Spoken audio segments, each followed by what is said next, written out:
ሰበር መረጃ የአፍሪካ እግር ኳስ እንደ አውሮፓውያኑ በየ4 ዓመት አንዴ ብቻ እንዲደረግ ተወሰነ። እንግዲህ የአፍሪካ እግር ኳስ አዲስ መልክ ሊይዝ ነው። አዳዲስ መረጃዎች ተለቋል፣ ውሳኔዎች ተላልፈዋል። የአፍሪካ እግር ኳስ ኮንፌዴሬሽን ካፍ በአህጉራዊ ውድድሮች ዙሪያ መሰረታዊ ለውጥ የሚያመጣ አዳዲስ መመሪያዎችን ይፋ አድርጓል። የአፍሪካ ዋንጫ አፍኮን ለአመታት በየ2 ዓመቱ ሲካሄድ የቆየ ታላቁ የአፍሪካ ዋንጫ ከ2028 ጀምሮ እንደ አውሮፓውያኑ አቆጣጠር በየ4 ዓመት አንድ ጊዜ ብቻ እንዲደረግ ተወስኗል። የቻን ውድድር ስንብት በአገር ውስጥ ተጫዋቾች ላይ ትኩረት አድርጎ ሲካሄድ የቆየው የቻን ውድድር እስከ ወዲያኛው እንዲሰናበት ተደርጓል።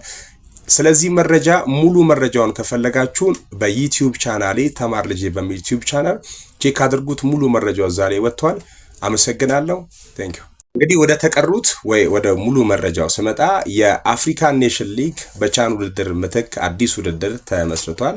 ይህ የአፍሪካን ኔሽን ሊግ የተሰኘው ውድድር ከ2029 ጀምሮ አህጉሪቷን በ4 ዞኖች በመከፋፈል በመስከረም፣ ጥቅምት፣ ህዳር ወራት እንዲካሄድ መወሰኑን ካፍ አስታውቋል። እነዚህ ውሳኔዎች የአፍሪካን እግር ኳስ ተወዳዳሪነት ለማሳደግ እና የተጫዋቾችን ድካም ለመቀነስ ያለሙ መሆናቸው ገልጿል።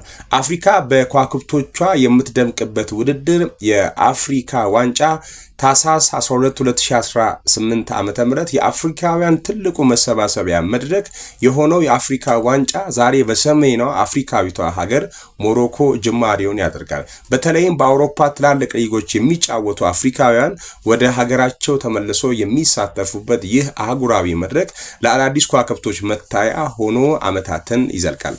ሰሜን አፍሪካዊቷ ግብጽ ፈርዖኖቹ በመድረኩ 7 ጊዜ ባለ ክብር በመሆን ቀዳሚው ሀገር ስትሆን ካሜሮን አይበገሮቹ አናብስት 5 ጊዜ ዋንጫውን ማንሳት ትችላለች። ጋና 4 ጊዜ እንዲሁም ኮትዲቫርና ናይጄሪያ እያንዳንዳቸው 3 ጊዜ አፍሪካ ዋንጫን አሸንፏል። አልጄሪያና ዲሞክራቲክ ሪፐብሊክ ኮንጎ 2 ጊዜ ሻምፒዮን ሲሆኑ ኢትዮጵያን ጨምሮ ዛምቢያ፣ ቱኒዚያ፣ ሱዳን፣ ሴኔጋል፣ ሞሮኮ፣ ደቡብ አፍሪካና ኮንጎ እያንዳንዳቸው 1 ጊዜ አህጉራቸውን አስጠርቷል። የእግር ኳስ አሃዛዊ መረጃዎችን በኮምፒውተር ስርዓት በመተንተን ግምት የሚያስቀምጠው ኦፓት የዘንድሮን የ2025 የአፍሪካ ዋንጫ የማሸነፍ ቅድመ ግምት ለአዘጋጇ ሀገር ለሞሮኮ ሰጥቷል። ሞሮኮ ምንም እንኳን የአፍሪካ ዋንጫን ከ1 ጊዜ በላይ ማሸነፍ ባትችልም ካላት ወቅታዊ አቋምና ከስብስቡ አንጻር በቀዳሚነት ትገመታለች። ያለፉትን 18 ጨዋታዎች ድል ማድረግ የቻሉት የአትላስ አናብስቶቹ ጠንካራ የመከላከልና ፈጣን የማጥቃት እንቅስቃሴዎች ውድድርን በራሳቸው ሀገር ከማድረጋቸው ጋር ተደምሮ 19 በመቶ ዋንጫውን የማሸነፍ ቅድመ ግምት ተሰጥቷቸዋል።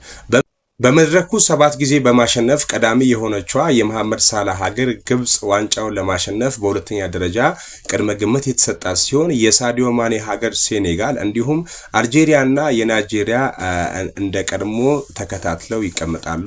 በኦፓት ግምት ይህን አይነት ግምት ፕሬዲክሽን ሰጥቷቸዋል ማለት ነው። የ2023 የአፍሪካ ዋንጫ ሻምፒዮን ኮትዲቫርን ጨምሮ ካሜሩን፣ ቱኒዚያ፣ ማሊ፣ ደቡብ አፍሪካ የ2 ጊዜ የመድረክ ባለክብር፣ ዲሞክራቲክ ሪፐብሊክ ኮንጎም ቀላል ግምት የማይሰጣቸው ብሔራዊ ቡድኖች መሆናቸው ተነግሯል።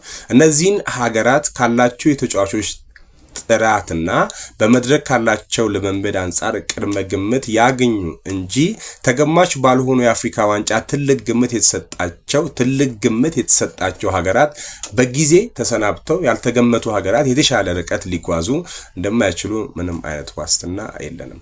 ካሜራውናውያን የቀድሞ የሊቨርፑልና ዌስትሃም የዩናይትድ ተከላካይ ሮበርት ሶንግ፣ ግብፃዊው መሐመድ ሐሰን፣ ጋናዊው አንድሬ አዩ እንዲሁም ቱኒዚያዊው የሱፍ ሳኪኒ በ8 የአፍሪካ ዋንጫዎች ሀገራቸውን መወከል ችሏል። የቀድሞ ፈርዖኖቹ አማካይ አህመድ ሐሲኒ እና የቡድኑ አጋሩ ኢሳም ኢሊ ሃደር በግብጽ ብሔራዊ ቡድን ጋር 4 ጊዜ ሻምፒዮን በመሆን በተጫዋችነት በርካታ ዋንጫዎችን ማሸነፍ የቻሉ ተጫዋቾች ናቸው።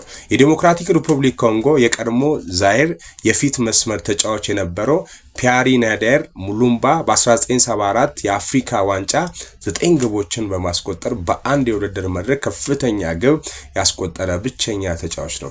የወቅቱ የካሜሮን እግር ኳስ ፌዴሬሽን ፕሬዝዳንት የማይበገሩት አናብስት የቀድሞ ኮከብ ሳሙኤል ኤቶ በውድድሩ በአጠቃላይ 18 ግቦችን በማስቆጠር ቀዳማዊ ተጫዋች ሆኗል። በተለያዩ የአውሮፓ ክለቦች መንጸባረቅ የቻሉ ነገር ግን የአፍሪካ ዋንጫን ካላሸነፉ ተጫዋቾች መካከል ግብፃውያኑ የሊቨርፑል ኮከብ ሞሳላ፣ ዲደር ድሮግባ፣ ኒውን ካኑ፣ ማይክ ኢሲን እና ብቸኛው አፍሪካዊ የባላንዶር አሸናፊ ጆርጅ ዊህ ይጠቀሳሉ። የ2025 የአፍሪካ ዋንጫ በፕሪንስ ማሊ አብደላ ስቴዲየም አዘጋጅ ሀገር ሞሮኮ ከኮሞርስ በሚደረገው የምድብ 1 ጨዋታ ዛሬ ምሽት 4 ሰዓት ላይ ይጀምራል። ደጋፊዎቹ ብሔራዊ ቡድናቸውን ከመደገፍ ባሻገር በሁላቸውም የሚንጸባረቁ ሁኔታዎች ከሜዳ ውስጥ የተጫዋቾችን የስሜት ግለት ጋር ተደምሮ የአፍሪካ ዋንጫው ድምቀት ሆኖ ለ1 ወር ገደማ ይቀጥላል። በኃይለማርያም ተገኝ እና ጉርሻ